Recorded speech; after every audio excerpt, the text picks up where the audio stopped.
So I wanted to talk to you guys today about house hacking. So I know a lot of people know about, the term house hacking when people buy a property, maybe a multi-unit, and they'll live in one unit and then rent out the other, right? But what if you're just like, I'm not comfortable with that?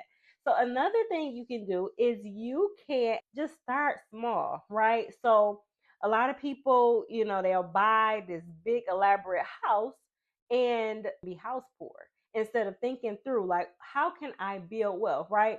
I told you guys before the market goes up. Like usually we're gonna get 5 to 10% on average every single year. And then we have a couple down years, right? And so you wouldn't do this in a down year, but you could buy in a down year. But what I would say is why don't you buy a house that is, it may need a little bit of work. It may not be as pretty as all the houses that have all the bells and whistles and updates, but it's a solid home. Maybe an older person lived there and never did any updates, right?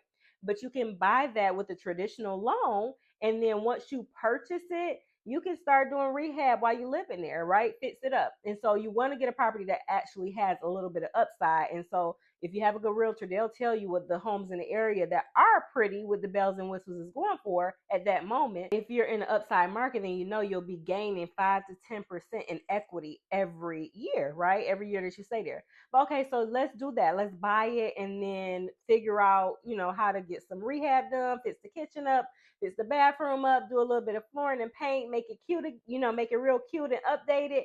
And then maybe you rent it out or flip it, whatever your strategy is. But this is the way to get started. And it's like house hacking with a twist, right? And you just keep moving up. I know with my first property, I bought my property was 56,000. At this moment, the property that I bought, it was in Detroit on the east side.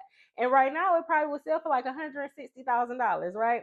And then the house that I bought after that, I gained about I bought it for 22,000 and I sold it for 155,000, right? And I stayed there for 11 years, but what I'm saying is equity is continuing to go up, right? And so use the equity in your home to buy another home, or you can rent it out and then buy another house and just keep redoing it. Just think about if you did that for 10 years, right? You just like, okay, I'm gonna buy a house, fix it up, sell it every 2 years, right? And for one, you would miss out on the capital gains because all you have to do is live in it for the 2 of the 5 years and then sell it, and you don't have to pay capital gains, right?